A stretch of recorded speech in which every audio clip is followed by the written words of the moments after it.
So yeah, okay. So let's dive into some of those uses. So I guess, how about for specifically the Spider-Man thing? So what, they're just scanning Times Square and then recreating it digitally? Yeah.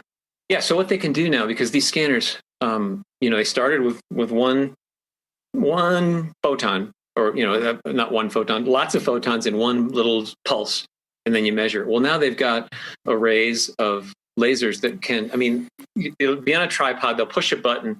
I don't know if they duck or what, because the thing spins around, boom, and will capture everything around it. And maybe you put the tripod in a couple different places if you're measuring something where there's your view's being blocked, Sure.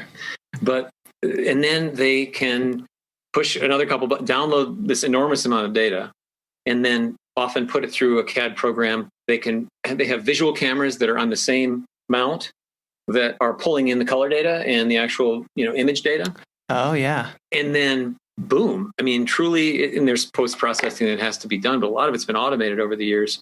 You have a 3D photorealistic scene, and you can use a camera to do it too. But what the deal is, if you know the depth of every point out there, then you can move through the scene without having to do any additional work, because this point is here. So here's your point. Yeah. I'm moving from point A to point B, and that point is static. The point is still there. We know that that point is in XYZ space, in 3D space. So that's how you get these scenes that look like, oh my God, they just blew up Times Square without having to do that. And they did that, there's a company called Direct Dimensions that I write about. They'll use LiDAR, they'll use other techniques using tons of cameras also. And they scan the actors, they scan the outfits, and then they can do whatever the heck they want with them. You don't really want to kill Chris Hemsworth or whatever for your deal. And they never have had to, but it certainly can look a lot. These movies are so realistic now, and that's part of the deal, is the 3D rendering work that goes on in advance, so that the mind can be completely tricked into believing what they're seeing. Right. Man, that's amazing. So they can even scan an actor and get a perfect 3D or digital representation of their face. Mm-hmm. Jeez. Absolutely. Yeah. And actually an interesting use that I visited these folks there in Owings Mills, Maryland, outside the DC area. And, they just do all kinds of stuff. They'll scan older military vehicles, like the UH-60 helicopters. A lot of these things were designed on paper back in the day, and they're still in operation. So they'll go back in and scan the cockpit so that they can do CAD drawings based on those scans and speed up the upgrade process, for example. So that's one thing. The artist Jeff Koons, who does the big silver-looking bunnies, Oh, right. Yeah. He's a sculptor.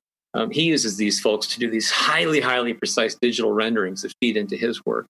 And then you mentioned the face. So they've got, I think it's anaplasty is the name of the medical field. But let's say I lose an ear, whatever happens, an industrial accident, or God knows, I'm Van Gogh. Well, Van Gogh cut his ear off in 2020. He could go to these folks. They would scan his other ear, and I don't know if they'd use the laser or not, but they'd basically take a digital scan, 3D, and then rather than have an artist somehow, in the old days, they'd be like, okay, the ear looks like that. Well, we're going to, they just mirror that scan.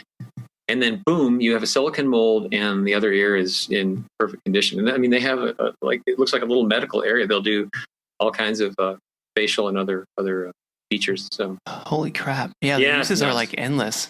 So when they're doing that kind of stuff, like how tight is the resolution, I guess, that they'll scan it? You can basically, I think you could go to, sub-millimeter easily, especially in an environment where you are in a fixed tripod.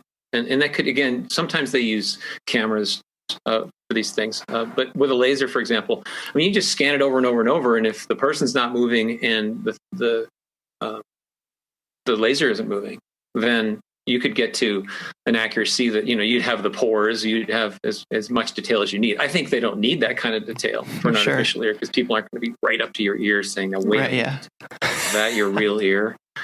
But So, and it was just like, one of the challenges with writing this thing is like, well, that's really interesting. How does that fit in? Because you could make something that was absolutely 100% eclectic, and there's no connection between any piece of it. And I think the story of LiDAR really is a series of short stories in many ways, and that's kind of how it's written. But the surprise is that there's all kinds of overlap between the different stories, which is what makes it fun, right? Otherwise, you're just a Wikipedia article or multiple Wikipedia articles on different LiDAR applications. And it's really the people that did the development and the problems they had to solve that make for the stories that make it worth reporting on. Yeah. So what is kind of can we jump back to kind of the history development of LiDAR? Yeah, let's. So the most fun fact about LiDAR is that it was conceived of in 1930 and the laser was invented in 1960. So there was Hey, thanks for watching this video. This is my dog, Murphy, and these are dog treats. Now I'll give Murphy one of these dog treats, and all you have to do is press the like button. Just press that little like button right down there at the bottom of this video, and this sweet, adorable, cute little puppy gets a treat. All thanks to you. Alright, you did it? Okay, I believe you if you said you did it. There you go, Murph. She got that treat because of you. Now, I'll eat one of these treats, and all you have to do is click that subscribe button right there, pointing to it. Just click that subscribe button, subscribe to Curiosityness with me, Travis DeRose.